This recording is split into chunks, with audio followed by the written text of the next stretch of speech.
إن الحمد لله نحمده ونستعينه ونستغفره ونعوذ بالله من شرور أنفسنا ومن سيئات أعمالنا. من يهده الله فلا مضل له ومن يضلل فلا هادي له.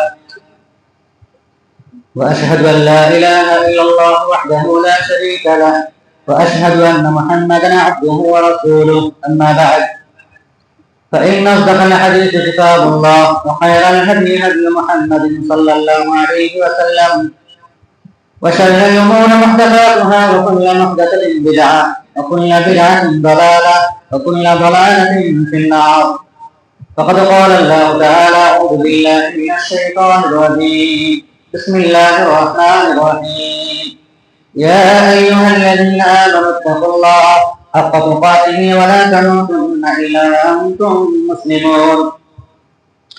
يا أيها الناس اتقوا ربكم الذي خلقكم من نفس واحدة وخلق منها زوجها وبث منهما رجالا كثيرا ونساء واتقوا الله الذي تساءلون به والأرحام إن الله كان عليكم رقيبا. يا أيها الذين آمنوا اتقوا الله وقولوا قولا سديدا يصلح لكم أعمالكم ويغفر لكم ذنوبكم ومن يطع الله ورسوله فقد فاز فوزا عظيما. وقال الله سبحانه وتعالى: أعوذ بالله من الشيطان الرجيم. كما أرسلنا فيكم رسولا منكم يتلو عليكم آياتنا ويزكيكم ويعلمكم الكتاب والحكمة ويعلمكم ما لم تكونوا تعلمون. শ্রদ্ধেয় সম্মানিত উলামায়ে কেরাম, সমবেত দিন দরদি, ইসলাম দরদি ভাই সকল, যাবতীয় প্রশংসা, হামদ ও সানা, স্তুতি একমাত্র সে মহান স্রষ্টা আল্লাহ সুবহানাহু ওয়া তাআলার জন্য। আলহামদুলিল্লাহ। অতঃপর মানবদরদী নবী জনাবে মুহাম্মদ রাসূলুল্লাহ সাল্লাল্লাহু আলাইহি ওয়াসাল্লামের উপর সালাত ও সালাম তথা দরুদ নাযিল হোক। আল্লাহুম্মা আমিন। আল্লাহুম্মা সাল্লি আলাইহি আল্লাহুম্মা বারিক আলাইহি আল্লাহুম্মা সাল্লি ওয়া সাল্লিম আলা নাবিয়িনা মুহাম্মদ ওয়া আলা আলিহি ওয়া আসহাবিহি ওয়া সাল্লাম। সম্মানিত উপস্থিতি, আমরা বিশেষ করে সকলে এখানে বেশিরভাগই উর্দুভাষী, উর্দুতেই খুতবা হয়, পূর্বে শুনেছি। আর আমরা বাংলা ভাষাতেই বক্তব্য রাখি, আলোচনা করি। কিছু মানুষ আছেন অবশ্যই বাংলা বোঝেন, সেদিকে লক্ষ্য রেখে হয়তো বাংলা ভাষাতে খুতবা দেওয়ার জন্য আমন্ত্রণ জানানো হয়েছে। আল্লাহ রাব্বুল ইজ্জতের কাছে আশা করি যে তিনি আমার এই আলোচনাকে, খুতবাকে শ্রবণ করার এবং সঠিকভাবে বোঝার, উপলব্ধি করার তৌফিক দান করেন। রব্বি ইয়াসসির ওয়া আ'সির ওয়া তাম্মিম বিল খায়র। আল্লাহ রাব্বুল ইজ্জত যেন এই ভাষাকে বোঝার জন্য এবং তাদের যে আমল করার জন্য আমাদেরকে সেই পথে পরিচালিত করেন। যে বিষয়কে সম্মুখে রেখে আমি পবিত্র কোরআনুল কারীম থেকে আয়াত তেলাওয়াত করেছি, পরিবেশন করেছি, তা হচ্ছে হাদিস আমাদের জীবনের মানা অপরিহার্য। হাদিস আমরা মানতে বাধ্য, সুন্নাতের অনুসরণ করতে আমরা বাধ্য। হাদিস সারা পৃথিবীতে কোনো মানুষ এক মুহূর্ত চলতে পারবে না। তার জন্য জীবন অতিবাহিত করা হাদিস ছাড়া এটা ইম্পসিবল, অসম্ভব বিষয়। কারণ আমরা জানি যে ওহী দুই ধরনের, যেটি ইসলামী শরীয়তের প্ল্যাটফর্ম বলা হয় ওহী, সে ওহী হচ্ছে দুই ধরনের, ওহী মাতলু এবং গায়র মাতলু। যে ওহী তেলাওয়াত করা হয়, যেটিকে আমরা কোরআনুল কারীম বলি, যে সরাসরি আল্লাহ রাব্বুল ইজ্জতের শব্দ এবং ভাষা। আর একটি হচ্ছে ওহী গায়র মাতলু, যেটি রাসূলুল্লাহ সাল্লাল্লাহু ভাষা। মূল প্রদত্ত আল্লাহ রাব্বুল ইজ্জতের পক্ষ থেকেও হাদিসটি এসেছে, কিন্তু রাসূলুল্লাহ সাল্লাল্লাহু আলাইহি ওয়াসাল্লাম নিজের ভাষা, নিজের মুখ, নিজের অলংকার দিয়ে সেটাকে বর্ণনা করেছেন। এজন্য কোরআন এবং হাদিস দুটি একই সমপর্যায়ের ইসলামী শরীয়তের অন্তর্ভুক্ত। একে অপর ছাড়া সম্ভব নয় চলাফেরা করা।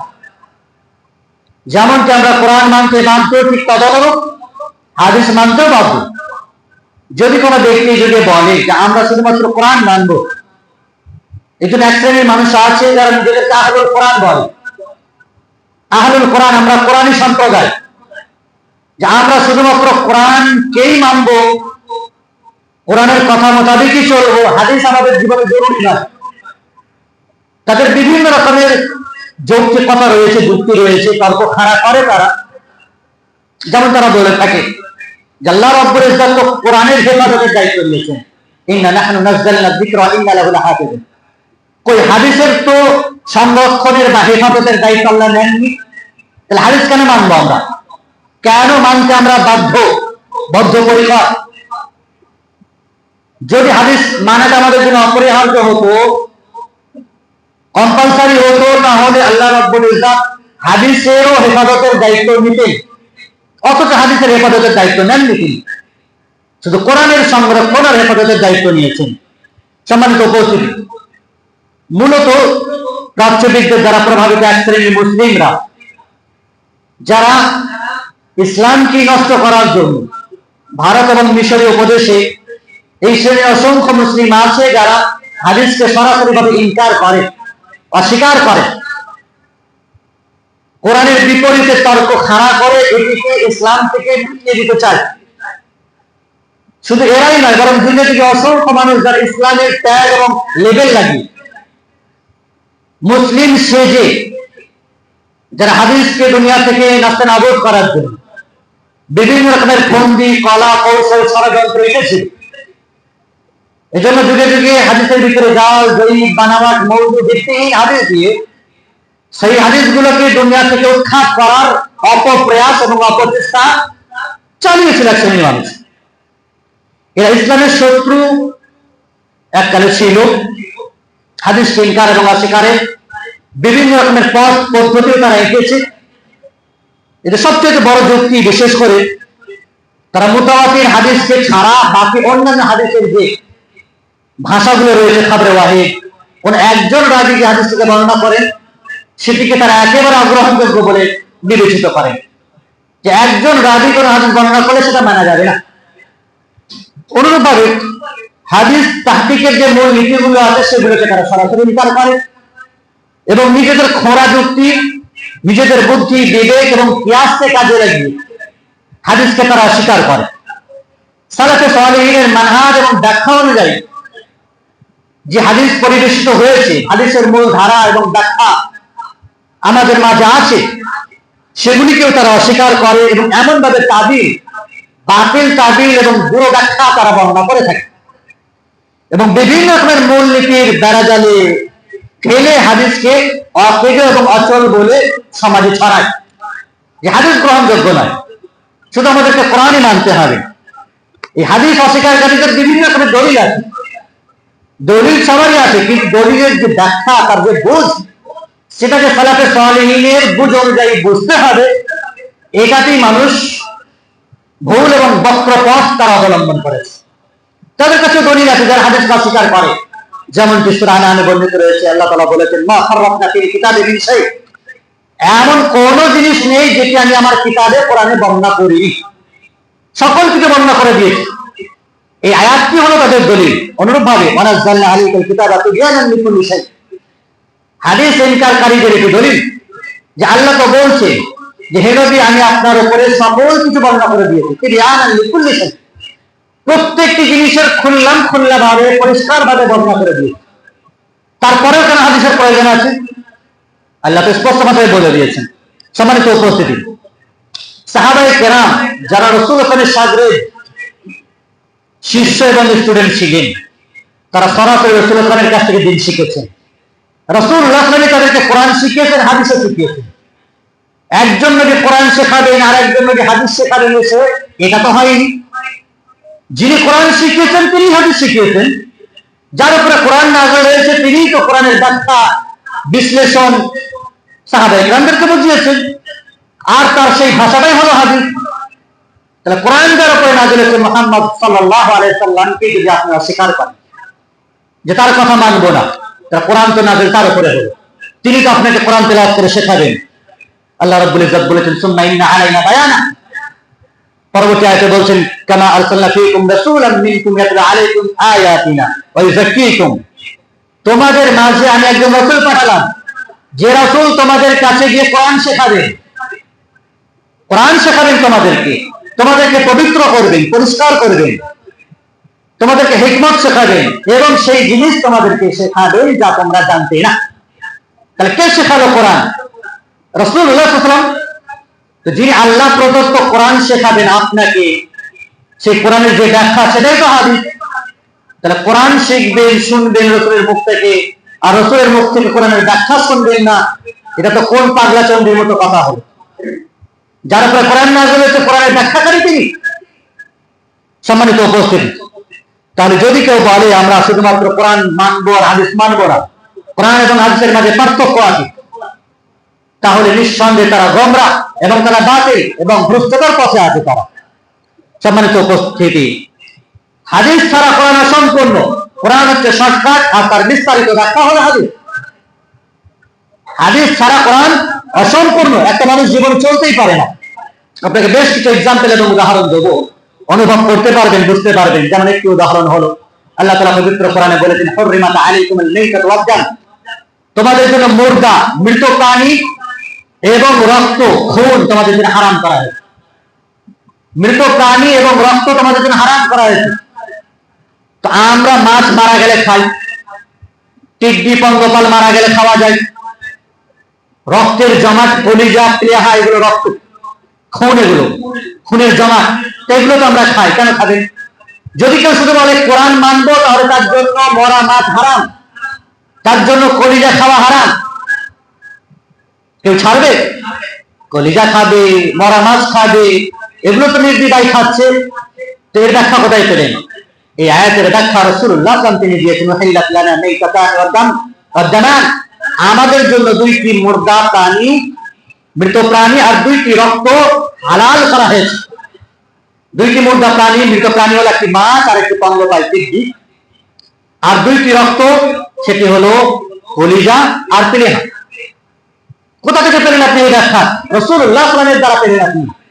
অনুরূপ ভাবে একটি উদাহরণ আল্লাহ রাব্বুল ইজ্জত পবিত্র কোরআনে বলেছেন ইয়া আইয়ুহাল্লাযীনা আমানু যা নুদিয়া লিস-সালাতি মিন ইয়াউমিল জুমআহ, অথবা অন্যত্র অনেক আয়াতে বলেছেন আকিমুস সালাতা ওয়া আতুজ যাকাত, নামাজ কায়েম করো, যাকাত দাও। কিভাবে নামাজ আপনি কায়েম করবেন? নামাজ পড়ার তরিকা, পদ্ধতি কি? কে শেখাবে আপনাকে? যখন জুমার দিনে আযান দেওয়া হবে নামাজের জন্য এসো, জুমার দিনে কোন ওয়াক্তে নামাজ পড়তে আপনি আসবেন, কিভাবে আপনাকে আহ্বান করা হবে, কয় রাকাত নামাজ আপনি পড়বেন, কোরআনের কোথাও তন্ন করে খুঁজতে পারেন না। জুমার কোন ওয়াক্তে এসে আপনি নামাজ পড়বেন, কোন ওয়াক্তে নামাজ কয় রাকাত, কখন পড়তে হবে, কোথায় পাবেন আপনি? রুকু সিজদা কিভাবে করবেন, দোয়া দরুদ কখন কি পড়বেন, হাদিস কোরআনের কোথাও পাবেন আপনি? এই আয়াতগুলো হলো শর্টকাট, যার ব্যাখ্যা রাসূলুল্লাহ সাল্লাল্লাহু আলাইহি ওয়াসাল্লাম তার জিন্দেগিতে মানুষকে দেখিয়েছেন যে রুকু এইভাবে করতে হয়, সিজদা এইভাবে করতে হয়, এই নামাজের রাকাত সংখ্যা এত। যাকাত দিতে বলা হয়েছে শুধুমাত্র কোরআনে। কিসের যাকাত দেবেন আপনি? কোন মালের যাকাত দেবেন? কতটা মাল হলে যাকাত দেবেন? কোন ফল ফসলের যাকাত আছে? কখন সেটিকে দিতে হবে? কাকে দেবেন আপনি? কোথায় পাবেন আপনি? কোরআনের পাতা তন্ন করে খুঁজলেও আপনি এই বিস্তারিত ব্যাখ্যা আপনি পাবেন না। যেটি পাবেন আপনি কোথায়? হাদিসে রাসূল সাল্লাল্লাহু আলাইহি ওয়াসাল্লামের মাধ্যমে। অনুরূপ ভাবে একটি উদাহরণ আল্লাহ রাব্বুল ইজ্জত পবিত্র কোরআনে বলেছেন আস-সারিকু ওয়াস-সারিকাতু ফাকতাউ আইদিয়াহুমা, চোর এবং চোরিনী তারা যদি চুরি করে তাদের হাতকে কেটে দাও। পুরুষ চোর অথবা নারী চোর যদি চুরি করে তাদের হাতকে কেটে দিতে হবে। হাতকে কতটা কাটবেন আপনি? কতটা? এখান থেকে নিয়ে কনি পর্যন্ত না কবজি পর্যন্ত কাটবেন? কতটা মাল চুরি করলে তাকে চোর বলা হবে? কিভাবে তাকে কাটবেন? কোথায় পাবেন আপনি বিস্তারিত? আপনাকে হাদিস রাসূল যেতেই হবে। এখানে কবজি বা কোন পবিত্র কোরআনে কোথাও বলা হয়নি। যখন হাদিসে যাবেন তখন কবজি পর্যন্ত বলা হয়। এই জন্য হাদিস ছাড়া কোন সম্পূর্ণ, হাদিস ছাড়া কোন মুসলিম চলতেই পারে না। সে গোমরাহ, সে পথভ্রষ্ট হবে। অনুরূপভাবে একাধিক আয়াত আছে যেখানে উদাহরণ দেওয়া যেতে পারে। তার মধ্যে আরেকটি বিষয় লা মাসজিদুন উসসিসা আলা তাকওয়া, রাসূলুল্লাহ সাল্লাল্লাহু আলাইহি ওয়াসাল্লামের ব্যাপারে আয়াত নাযিল হয়েছে যে সেই মসজিদ যেটি তাকওয়ার উপরে নির্মিত সেটি বেশি হকদার যে সেখানে আপনি নামাজ আদায় করবেন। কোন মসজিদ? এই মসজিদ বলতে কোন মসজিদ? আমার আপনার গ্রামের মসজিদ না মহল্লার মসজিদ? কি করে বুঝবেন আপনি? হাদিসে জান রাসূলুল্লাহ সাল্লাল্লাহু আলাইহি ওয়াসাল্লাম তিনি বলছেন হুয়া মসজিদি হাযা মসজিদে নববী, আমার মসজিদ বলা হচ্ছে যেটি তাকওয়ার উপর নির্মিত হয়েছে। এই মসজিদের কথা আল্লাহ তাআলা বলেছেন। তাহলে হাদিস ছাড়া আপনি অসম্পূর্ণ। সম্মানিত উপস্থিতি, হাদিস ছাড়া ইসলামী শরীয়ত পরিপূর্ণভাবে অসম্পূর্ণ। আল্লাহ রাসূল সাল্লাল্লাহু আলাইহি ওয়াসাল্লাম লক্ষ্য করে আল্লাহ তাআলা বলেছেন না আতাকুমুর রাসূল ফাখুযুহু ওয়া মা নাহাকুম আনহু ফান্তাহু।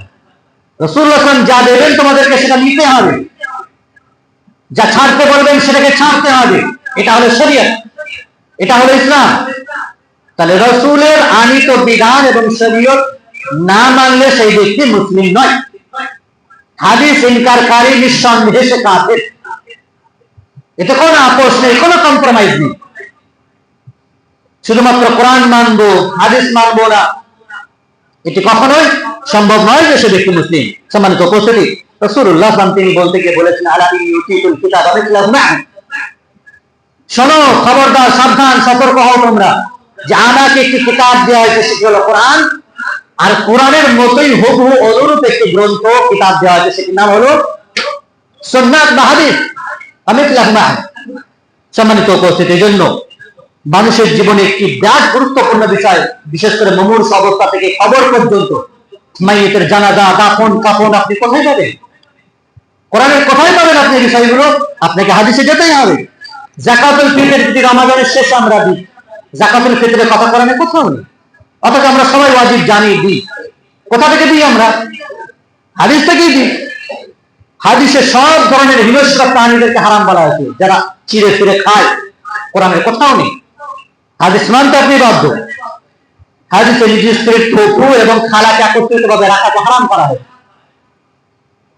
স্ত্রী হিসেবে স্ত্রীকে এবং স্ত্রীর খালাকে একসাথে রাখা যায় না, কোরআনে কোথাও নেই, হাদিসে রয়েছে। এগুলো আপনি মানতে বাধ্য। সম্মানিত উপস্থিতি, সুনান ইবনে মাজাহতে বর্ণিত রাসূলুল্লাহ সাল্লাল্লাহু আলাইহি ওয়াসাল্লাম তিনি বলছেন ওয়া ইন্নামা হারামা রাসূলুল্লাহ সাল্লাল্লাহু আলাইহি ওয়াসাল্লাম মিসলু মা হারামাল্লাহ। রাসূলুল্লাহ সাল্লাল্লাহু আলাইহি ওয়াসাল্লাম যে হারাম করেছেন সেটি আল্লাহর হারামকৃত বিষয়ের অনুরূপ, সেম আল্লাহ যে হারাম করেছেন রাসূল হারাম করেছেন। সম্মানিত উপস্থিতি, হাদিস সংক্রান্ত বিভিন্ন অভিযোগ আছে মানুষের। অনেকে অভিযোগ করে থাকেন যে কোরআন তো লেখা হয়েছে, সংরক্ষণ করা হয়েছে, তো হাদিসকে সংরক্ষণ করা হলো না কেন?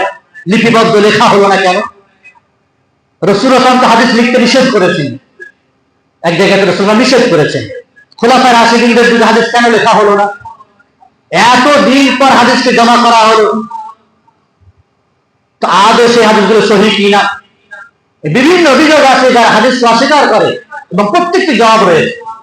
এর জবাব রয়েছে বিশেষ করে সংরক্ষণের ভিত্তি, হেফাজতের ভিত্তি লেখা নয়, বরং মুখস্থ করা, হিফজ করা।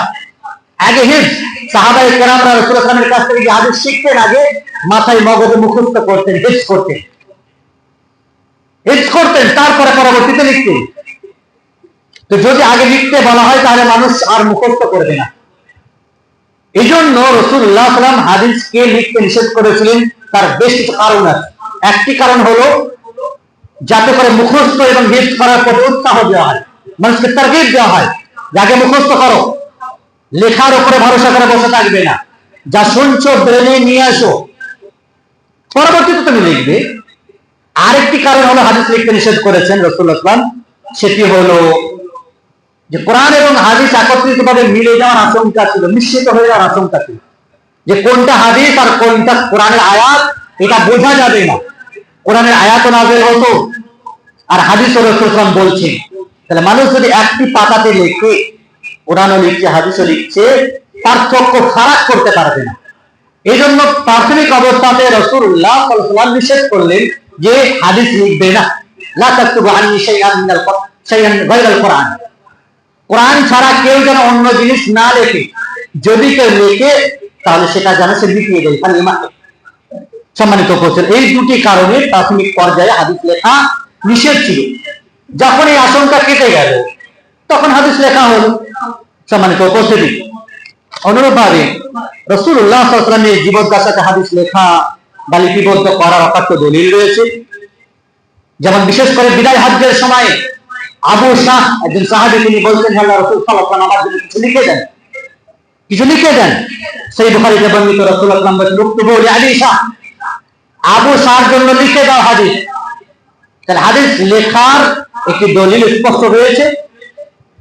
অনুরূপভাবে রাসূলুল্লাহ সাল্লাল্লাহু আলাইহি ওয়াসাল্লাম যখন ইয়ামানবাসীদের কাছে আমর ইবনে হাজমকে পাঠালেন, সেখানে তিনি কিতাবুল ফিহিল ফারাইদ ওয়াস সুনান ওয়াস দিয়াত, সুন্নাতের বিষয়, ফরজের বিষয় এবং রক্তপান দিয়াতের বিষয়গুলো লিখে পাঠালেন যে তাদেরকে শুনিয়ে দেবেন। সম্মানিত উপস্থিতি, রাসূলুল্লাহ সাল্লাল্লাহু আলাইহি ওয়াসাল্লামের নিকট হাদিসের কত গুরুত্ব আছে, হাদিস ইসলামে কতটা গুরুত্বপূর্ণ, কতটা তাৎপর্য এবং ফজিলতপূর্ণ, সেটা আমরা জানবো। রাসূলুল্লাহ সাল্লাল্লাহু আলাইহি ওয়াসাল্লাম তিনি তার হাদিসের হেফাজতের প্রতি যেমন তারগীব আর উদ্বুদ্ধ জনগণকে করেছেন, ঠিক তেমনি তার হাদিসকে নিয়ে যেন কেউ ছিনিমিনি না করে, রসুলের নামে যেন কেউ মিথ্যাচার না করে, রসুলের নাম এবং সিম্বল আর লেবেল লাগিয়ে বাজারে যেন নিজেদের মন গড়া কোনো কথাকে হাদিসের নামে না চালায়, অপপ্রচার না করে। এর জন্য রাসূলুল্লাহ সাল্লাল্লাহু আলাইহি ওয়াসাল্লাম চরমভাবে কঠোর হুঁশিয়ারি দিয়েছেন, সতর্কবার্তা তানবীহ করেছেন। সহিহ বুখারীতে বর্ণিত বাল্লিগু আন্নী ওয়ালাউ আয়া ওয়া হাদ্দিসু আন বানি ইসরাঈল ওয়ালা হারাজ ওয়া মান কাযাবা আলাইয়া মুতাআম্মিদান ফালইয়াতাবাওয়া মাকআদাহু মিনান নার। আমার পক্ষ থেকে হাদিস বর্ণনা করো, কোনো সমস্যা নেই, বনী ইসরাঈলের কাহিনীগুলো বর্ণনা করো, কিন্তু জেনে শুনে যদি কোনো ব্যক্তি আমার উপরে মিথ্যাচার করে, আমার নামে কোনো কথা বানিয়ে বানিয়ে বলে, হাদিস বলে চালায় সেটি, তাহলে সে যেন তার জীবদ্দশাতে জিন্দেগিতে তার ঠিকানা জাহান্নাম বানিয়ে নেয়। চরম হুঁশিয়ারি। হাদিসের নামে রাসূল বলেননি, অথচ আপনি বলে দাঁড়াবেন, প্রচার করবেন, চরমভাবে নিষেধ করেছেন। সম্মানিত উপস্থিতি, রাসূলুল্লাহ সাল্লাল্লাহু আলাইহি ওয়াসাল্লাম কথা জানতেন যে তার মৃত্যুর পরে এক শ্রেণীর মানুষ যারা এই হাদিসের নামে অপপ্রচার করবে, হাদিসকে ইনকার করবে, অস্বীকার করবে, এই জন্য তার জন্য তিনি ভবিষ্যৎবাণীও করে গেছেন। সুনান আবু দাউদে বর্ণিত, তিনি বলছেন আলা ইউশিকু রাজুলুন সারআন আলা আরিকাতি ইয়াকুলু আলাইকুম বিহাযাল কুরআন ফামা ওয়াজাদতুম ফীহি মিন হালাল ফাহিল্লু ওয়া মা ওয়াজাদতুম ফীহি মিন হারাম ফাহাররিমু। শোনো, একজন মানুষ দেওয়ালে হেলান দিয়ে, তাকিয়াতে বালিশে হেলান দিয়ে বলবে, শোনো, তোমাদের উপরে কোরআন নাযিল হয়েছে, কোরআন কি তোমরা আঁকড়ে ধরে থাকো, কোরআনকে ধরো, আর কোরআনের ভেতর যেটিকে হালাল পাবে সেটিকে হালাল মনে করবে, কোরআনের ভেতর যেটিকে হারাম পাবে সেটিকে হারাম মনে করবে। তার মানে শুধু কোরআন কি আঁকড়ে ধরবে, হাদিস তোমাদের প্রয়োজন নাই, এটা এক শ্রেণীর মানুষ বলবে। আর আজকের যুগে বলছে কিয়ামতের পূর্বে ফিতনা, এখন হাদিস ইনকারীদের ফিতনা জনসমাজে ব্যাপকভাবে প্রচার হচ্ছে। টুপি লাগিয়ে, পাঞ্জাবি লাগিয়ে, নামাজও করতে, রোজাও করতে, হাদিস টাদিস মানি না। কত যুগ পরেশটাকে লেখা হয়েছে, কে দায়িত্ব নিয়ে বসে আছে, এটা সঠিক কিনা, যারা জমা করেছেন, সংরক্ষণ করেছেন, লিখেছেন, এটা রাসূলুল্লাহ সাল্লাল্লাহু আলাইহি ওয়াসাল্লাম মারফতে এসেছে কিনা কে জানে। এই যুক্তি তর্ক খাড়া করে হাদিসকে ইনকার করে দিয়ে শুধু নিজেদের না আহলুল কোরআন রেখেছে। সম্মানিত উপস্থিতি, তারা নিঃসন্দেহে বিভ্রান্ত। أقول قولي هذا أستغفر الله لي ولكم ولسائر المسلمين من كل ذنب فاستغفروه وأتوبوا إليه إنه هو الغفور الرحيم.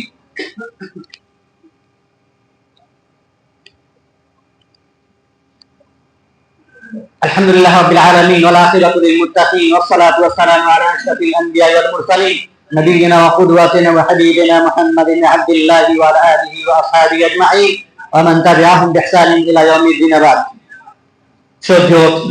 সম্মানিত ভাইয়েরা, মুআজ্জাজ হাজিরিন, যে কথাটা আমি বলছিলাম, রাসূলুল্লাহ সাল্লাল্লাহু আলাইহি ওয়াসাল্লাম তিনি আরো বলেছেন, মান রাগিবা আন সুন্নতি ফালাইসা মিন্নি, যেটা ইবনে খুযাইমাতে বর্ণিত রয়েছে, যে ব্যক্তি আমার সুন্নাত থেকে ইনকার করলে এড়িয়ে গেল, হাদিস থেকে এড়িয়ে গেল, সে আমাদের দলভুক্ত না। শুধু তাই নয়, তিনি আরো বলেছেন, সুনান আবু দাউদে বর্ণিত, নাযরাল্লাহু ইমরাআন সামিআ মিন্না হাদিসান ফাহাফিযাহু হাত্তা ইউবাল্লিগা, সেই ব্যক্তিকে আল্লাহ রাব্বুল ইজ্জত তাআলা করুক, সুখ শান্তিতে রাখুক, যে হাদিস শোনে সেটাকে হেফাজত করে এবং সেটিকে পৌঁছায় মানুষের কাছে, যেমন ভাবে রাসূল সাল্লাল্লাহু আলাইহি ওয়াসাল্লাম বলেছেন। রাসূল সাল্লাল্লাহু বিদায় হজ্জের সময় বলেছিলেন, ফালিবাল্লিগি শাহিদুল গায়বা, যারা আজকে এখানে হাজির রয়েছে, উপস্থিত রয়েছে, তারা যা শুনছো, যারা উপস্থিত হাজির হয়নি তাদের মাঝে পৌঁছে দেবে, কোনো হেরফের যেন না হয়, পরিবর্তন না হয়, যেমনটি শুনেছ তেমনটি যারা আসেনি তাদের মাঝে পৌঁছে দেবে। সম্মানিত উপস্থিতি, রাসূলুল্লাহ সাল্লাল্লাহু আলাইহি ওয়াসাল্লাম তার হাদিস আর সুন্নাতের প্রতি মানুষকে উদ্বুদ্ধ করেছেন, গুরুত্ব আরোপ করেছেন এবং হাদিস সংরক্ষণের ক্ষেত্রে সাহাবায়ে কেরামদের যে অবদান, তাদের যে স্যাক্রিফাইস, তাদের যে কোরবানি রয়েছে, তা আমরা ইতিহাস এবং কোরআন সুন্নাহ পড়লে বুঝতে পারবো। সাহাবায়ে কেরামরা হাদিসকে কিভাবে সংরক্ষণ করেছেন। আব্দুল্লাহ ইবনে আব্বাস রাদিয়াল্লাহু আনহু তিনি বলছেন, সহিহ মুসলিমের মুকাদ্দামাতে রয়েছে, তিনি বলছেন, ইন্নামা কুন্না নাহফাযুল হাদিস ওয়াল হাদিসু ইউহফাযু আন রাসূলিল্লাহ সাল্লাল্লাহু আলাইহি ওয়াসাল্লাম। আমরা হাদিসকে মুখস্থ করতাম, সেই হাদিস যেগুলি রাসূল এর কাছ থেকে বর্ণনা হতো। অনুরূপে সামরা বিন জুনদুব রাদিয়াল্লাহু তাআলা সহিহ মুসলিমে বর্ণিত, তিনি বলছেন, লাকাদ কুনতু আলা আহদি রাসূলিল্লাহ সাল্লাল্লাহু আলাইহি ওয়াসাল্লাম গুলামান ফাকুন তাহতাজু মিন। আমি রাসূলুল্লাহ সাল্লাল্লাহু আলাইহি ওয়াসাল্লামের পিরিয়ডে ছোট বাচ্চা ছিলাম, সেই সময় আমি হাদিসকে মুখস্থ করতাম। তাহলে সাহাবায়ে কেরামরা ছেলে খেলা করতেন না হাদিসকে নিয়ে, তারা সেটাকে মুখস্থ করতেন বেরেনি, পরবর্তীতে সেটাকে লেখা হলো। এইভাবে যুগে যুগে সাহাবায়ে কেরাম, তারপরে তাবেঈন, ইমাম, তাবা তাবেঈন, মুহাদ্দিসুল শিরোমণি ইমাম বুখারী, ইমাম মুসলিমদের জামানা, তারপরে আইম্মা আরবা, এইভাবে সিলসিলা অনুযায়ী হাদিসকে হেফাজত করা হলো। ইমাম আহমদ বিন হাম্বল রাহিমাহুল্লাহ বিখ্যাত আলেম, যিনি আমরা জানি 10 লাখ হাদিসের হাফেজ ছিলেন। 10 লাখ হাদিসকে তিনি তার মেমোরিতে হেফজ করেছিলেন, চারটিখানি কথা নয়। এইভাবে হাদিসের হেফাজত যুগে যুগে আমাদের সালাফে সালেহিনরা করেছে। আর আজকের যুগে 2-4 পয়সা 5 টাকা গোলাম কিছু মানুষ নিজেদের স্বার্থ আর কিছুর জন্য তারা হাদিসকে ইনকার করতে বসেছে। আর কিছু মানুষের ব্রেন ওয়াশ করছে, হাদিস নব্য, আহলে হাদিস, সালাফ, সালাফি, এগুলো নব্য ফেরকা, নব্য নতুন নতুন এগুলো মাযহাব আর দল, যারা হাদিসের নামে নিজেদেরকে প্রমোট করার চেষ্টা করছে। এইভাবে কিছু মানুষের ব্রেন ওয়াশ করে আর হাদিস এবং সুন্নাহ থেকে, সালাফে সালেহিনের মানহাজ থেকে মানুষকে দূরে সরিয়ে রাখছে। আমাদের সালাফদের যে ইতিহাস, তাদের যে অবদান, তাদের যে কোরবানি হাদিস সংরক্ষণের ক্ষেত্রে, তারা চুলচেরা বিশ্লেষণ করে হাদিসকে গ্রহণ করতেন। ইমাম বুখারী রাহিমাহুল্লাহর জীবনী কে না জানে, একটি হাদিসকে তিনি তার কিতাবে লেখার জন্য কত মেহনত করেছেন, সফর করেছেন, যার তার হাদিস গ্রহণ করেন। হাদিস রাসূলের কথা, কাজ, কর্ম, মৌল সমর্থনকে হাদিস বলে। সেই হাদিস সহিহ হওয়ার জন্য 5-5টি শর্ত, যে হাদিসের সনদ, রাবীরা পরস্পর মুত্তাসিল হবে, যিনি বর্ণনা করবেন তিনি আদিল হবেন। অর্থাৎ আদিল বলতে তিনি মুসলিম হবেন, বালেগ হবেন, জ্ঞানবান হবেন, তিনি জাবেদ হবেন, মানে তিনি মাথায় মগজে মুখস্থ করবেন, হেফজ করবেন, আর কিতাবেও লিখবেন, কাগজে লিখে রাখবেন। আর সেই হাদিস সাজ হবে না, ইল্লাত হবে না।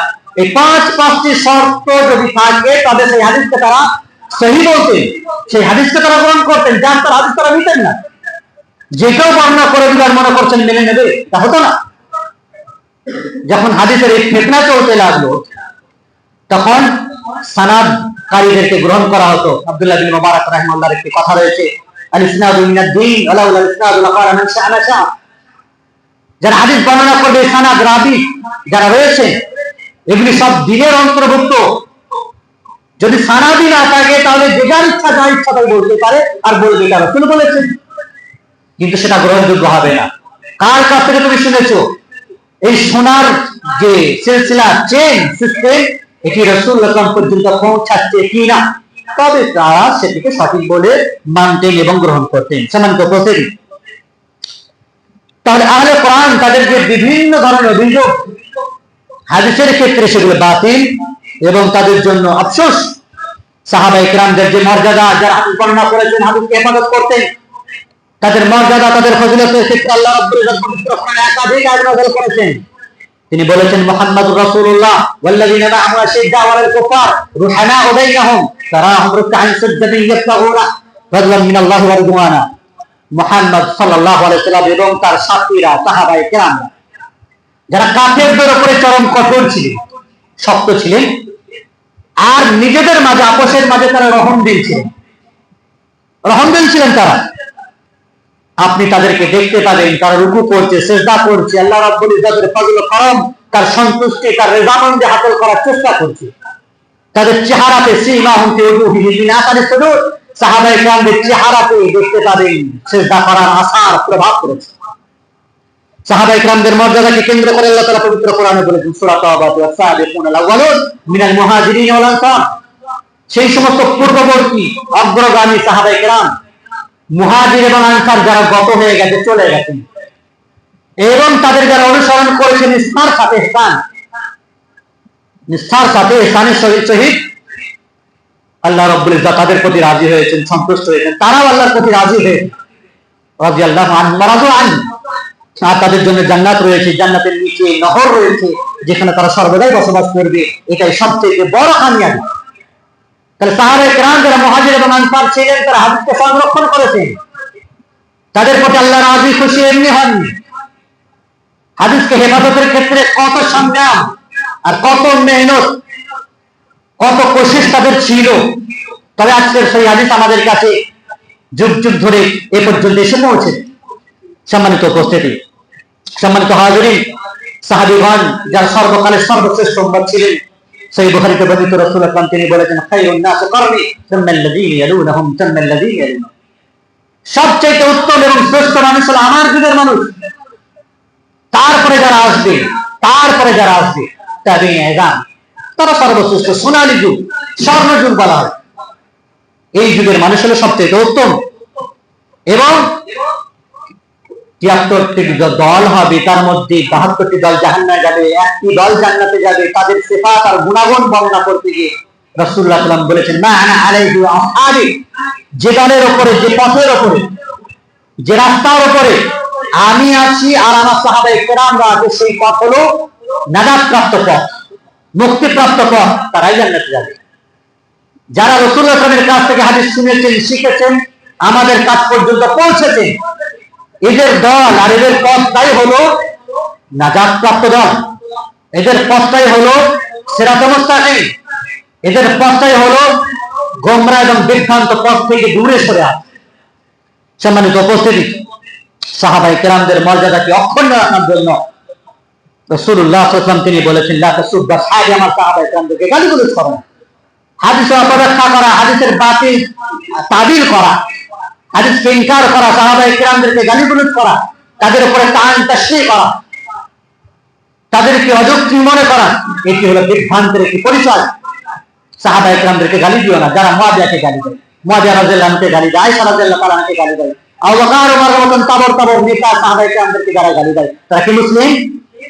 আল্লাহর কসম, রাসূলুল্লাহ সাল্লাল্লাহু আলাইহি ওয়াসাল্লাম বলছেন, আল্লাহর কসম, উহুদ পাহাড় পরিমাণ সোনা যদি তোমরা আল্লাহর পথে ব্যয় করো, তবুও তার অর্ধেক বা 3 পরিমাণ আমার সাহাবায়ে কেরামের মর্যাদা পর্যন্ত তোমরা পৌঁছাতে পারবে না।